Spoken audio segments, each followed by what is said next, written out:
Hey, oh my gosh. I'm so tired. Did you get the math homework this weekend? Yeah, it was actually pretty easy, honestly.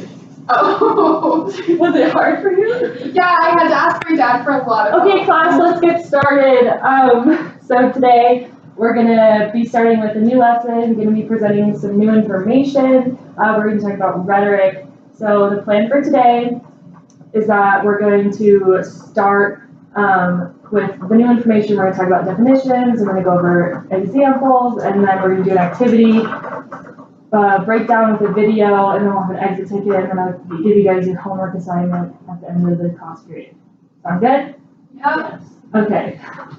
So today we're gonna talk about rhetoric. So rhetoric is what you use in writing as persuasive in an argument so that you want your reader to give you something in return. So when you're writing with rhetoric, you're asking for action in response. So you're not How asking. they feel when they read it, or No, so you're asking for, so like the other day, my friend called me and he was like, I really need you to come pick me up from work, my car broke down, and he was like, it's really late, I don't wanna call an Uber. And I was like, I'm in the middle of grading papers, like I really need you to find a ride. And he was like, I picked you up so many times before, like please do this for me.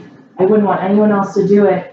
And as silly as that example is, that's rhetoric, because he was Persuasive, asking kind me to do something for him, but using it specifically so that my action that he was asking for was me coming to get him. So in that example, his logos so logos, ethos, and pathos are the three strategies in rhetoric. There's also a fourth one called kairos, but we're not gonna get into that till next week because it's a little bit more complicated. But the three main ones are logos, ethos, and pathos. So logos is your logic that you use in an argument. So that's when you're using facts, data, and statistics to get the action. So in the example with my friend's car needing a ride, his logos was that his car broke down because that's his fact. That's him saying like, this is how it is and it can be proven.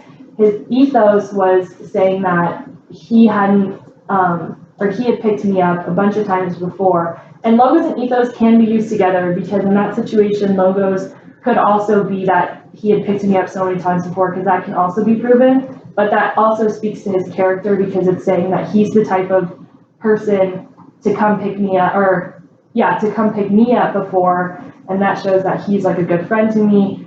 And then his pathos was when he was like, I wouldn't have anyone else do it, because that's showing his friendship with me. That's me and him relating in a way where it's like, he wouldn't ask a stranger to do it, all that.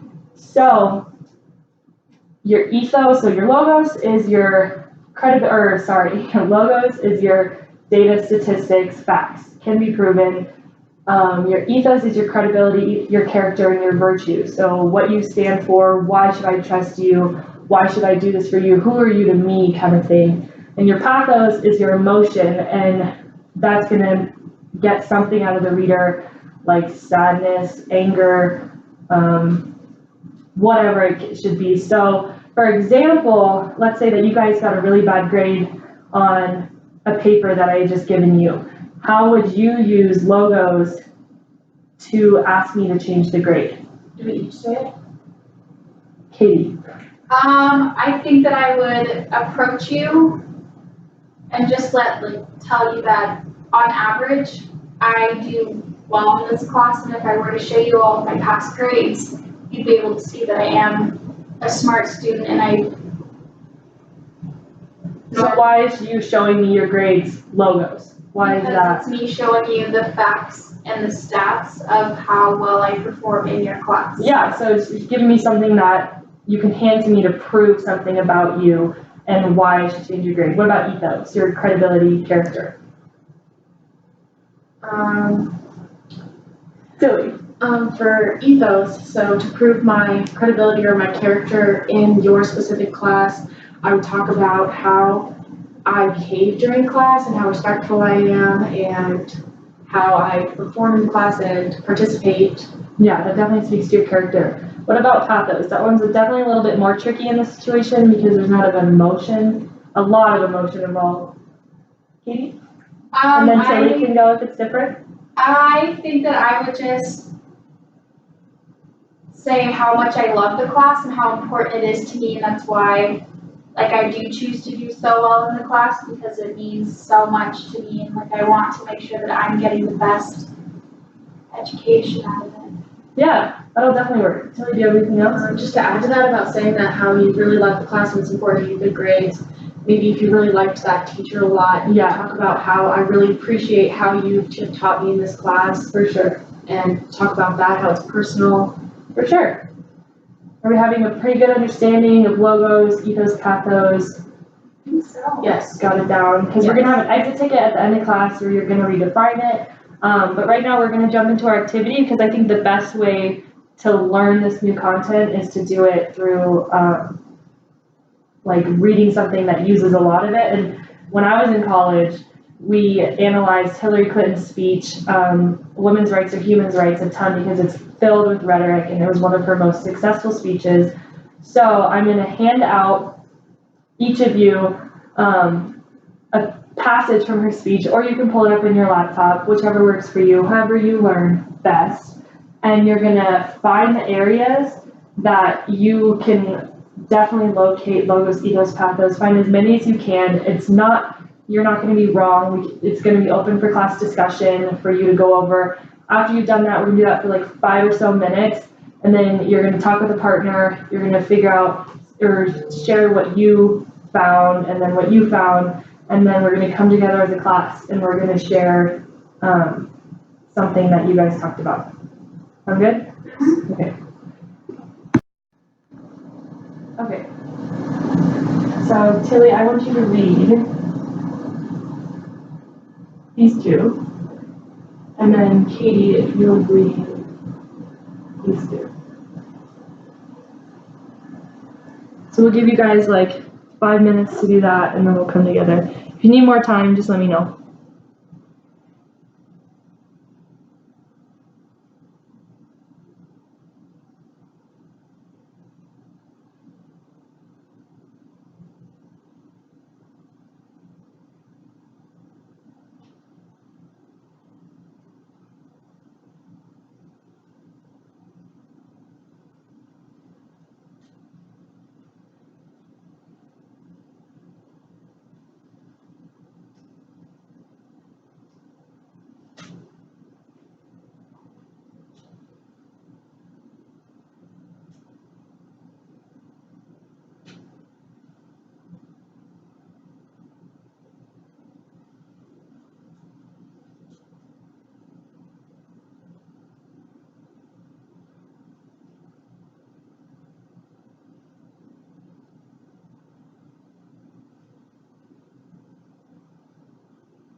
Okay guys, I'm gonna give you a couple more minutes.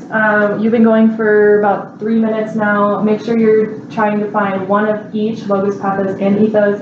You all have a different passage though. Some passages are filled with logos, some are filled with ethos, so just do your best to try one of each, but if it's all heavily one thing, don't worry about it, but just try that out. And then give you guys like 2 more minutes.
Alright guys, we're gonna jump back into it.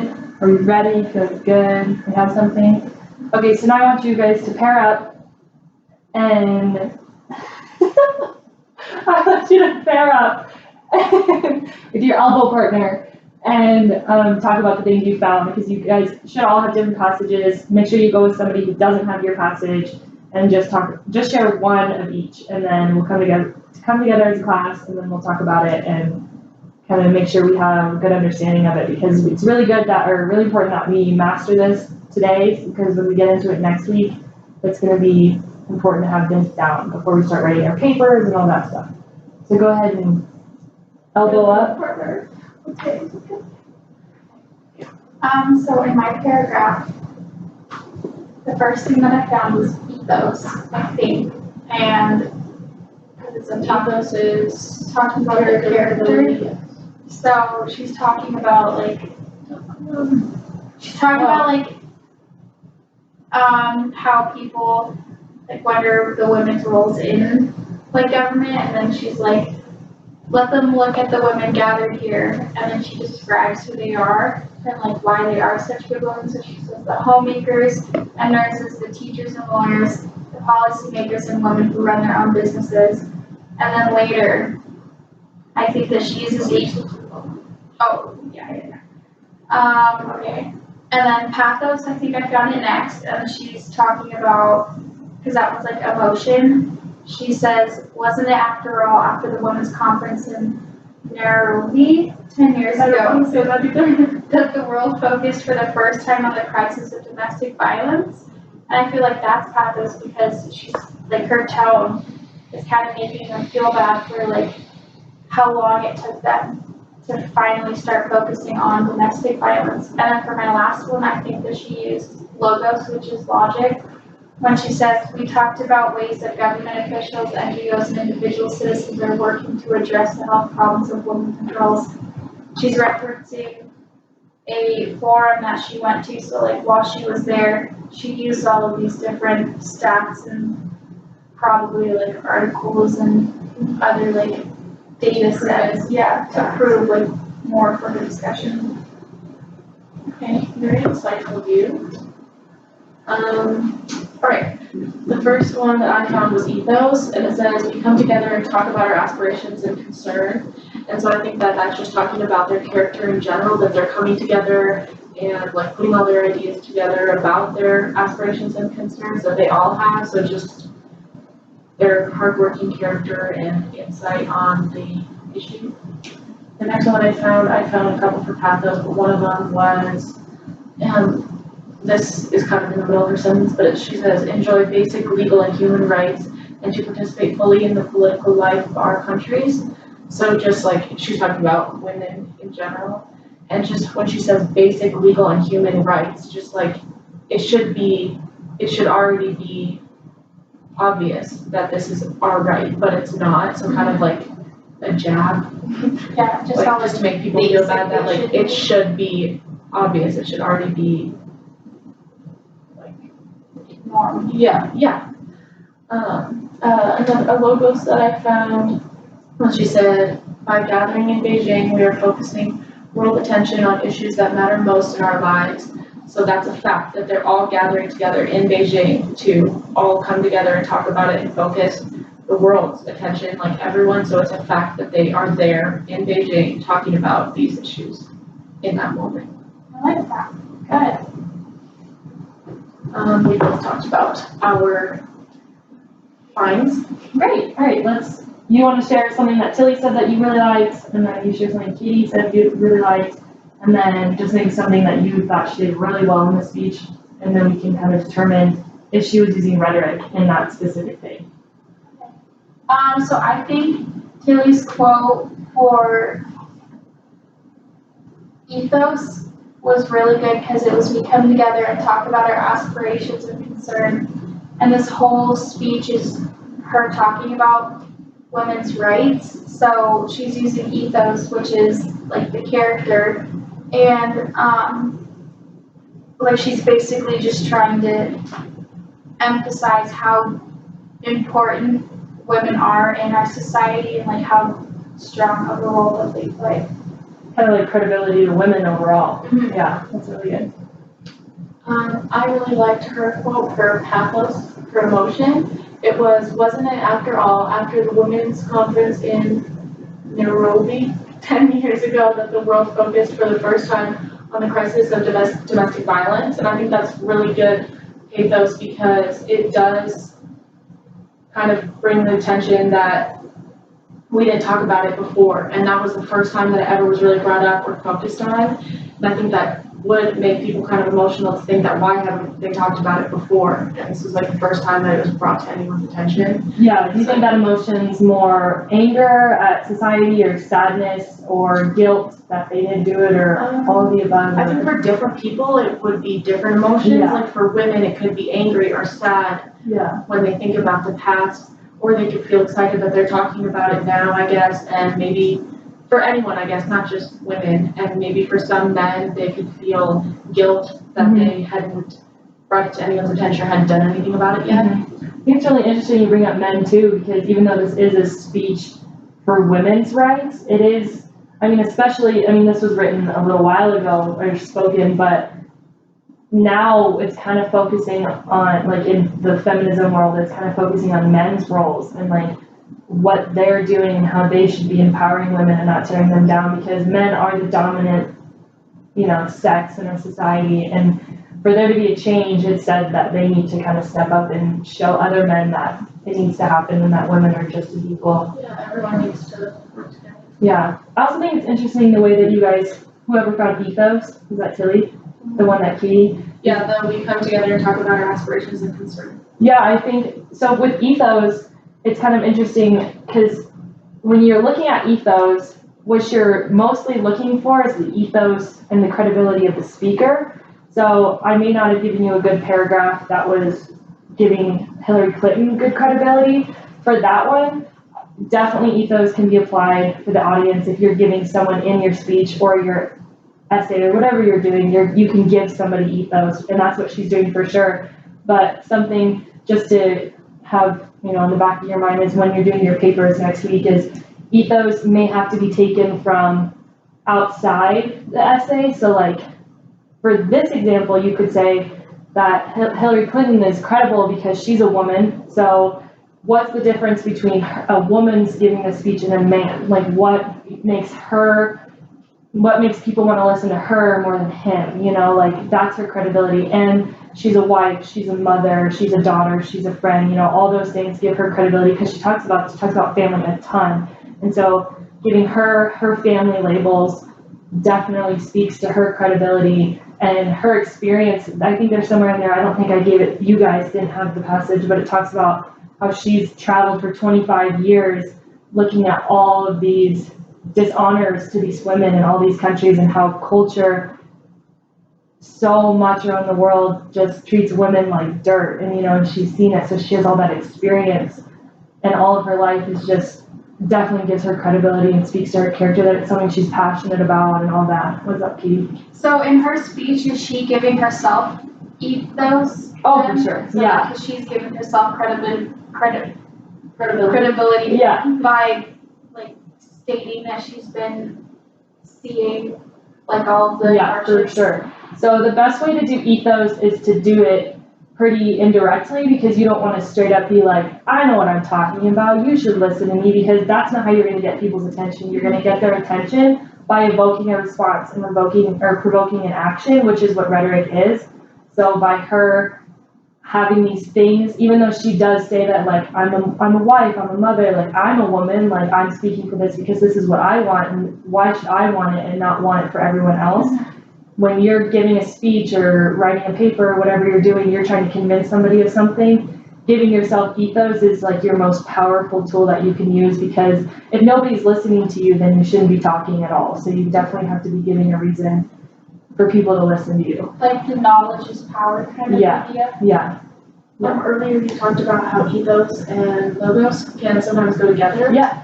And I just want to say that really put it in my brain, because when you're talking about ethos and credibility, then it's more helpful to use facts and Yeah, logic for sure. to make it more credible. Yeah, because if you're using fact, like if I was a math teacher and I sucked at like knowing the material, you're not gonna listen to me. But if I know what I'm talking about and I know what, how to solve whatever problem, the quadratic formula. Like if I knew how to do that and I knew how to teach it, then I'm immediately credible because I know the formula and I know exactly how it's supposed to be. And then you're gonna learn it and you're gonna trust me that I'm giving you accurate information that they can use later on. So definitely the thing with the 3 of these strategies is they're all intertwined, like you cannot have rhetoric without all 3 of them, whether you know it or not. And your homework actually is gonna be you're gonna go throughout the rest of the day and you're gonna see how you use rhetoric. And I think you're gonna realize that you use it more than you think you do, because it could be you telling your parents that you don't wanna do the dishes and this is why you shouldn't, and this is why it's your brother's turn, or whatever, like, Yeah, it's like just little things like that. It is. Yeah, for sure. So it was a really good discussion. How we're gonna wrap up the class period, we're gonna watch a quick, wrap up video, and then we're gonna do the exit ticket, and then we'll talk about your homework assignment really fast. And then for tomorrow, we're gonna watch Hillary Clinton's speech, because it's really important. Tomorrow, we're gonna talk about written versus spoken rhetoric, and how this speech is different reading it versus, hearing it, and just kind of hearing tone and all that stuff. So let's watch this video, we'll do the exit ticket, and then we'll talk about homework, and then we'll be done.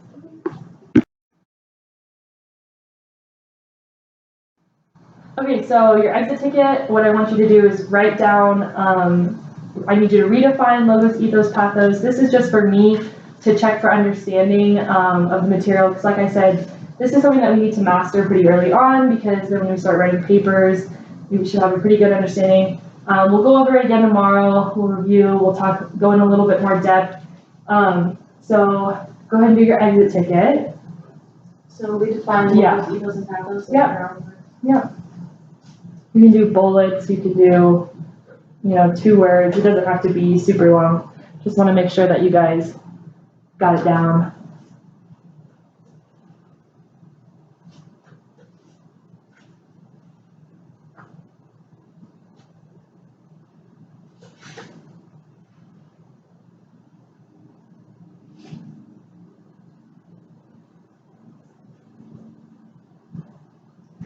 So when we're redefining it, should we not use words that you use to explain it? No, you can, because sometimes that's the only way to, is just kind of use like a quick definition. While you guys are doing that, I'm gonna tell you what you need to have ready for tomorrow. You are gonna turn this exit ticket in for just a little grade check. It's gonna be like 5 points, not a huge deal, but I just need to check your understanding. You're gonna hand it out on your way out. And then for homework, I need you to read the entire speech, because like I said, tomorrow we're gonna watch it, because I think it's really important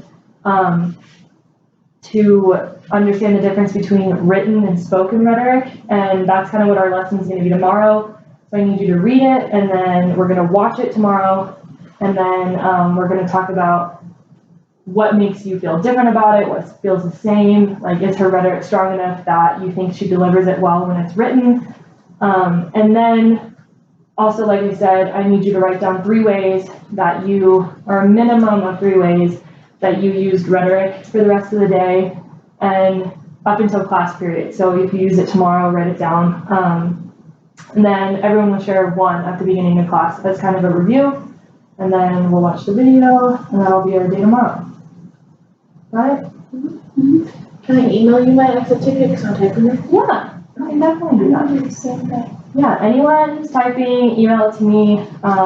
Make sure you email it before bell rings though, so that I can count credit. Okay.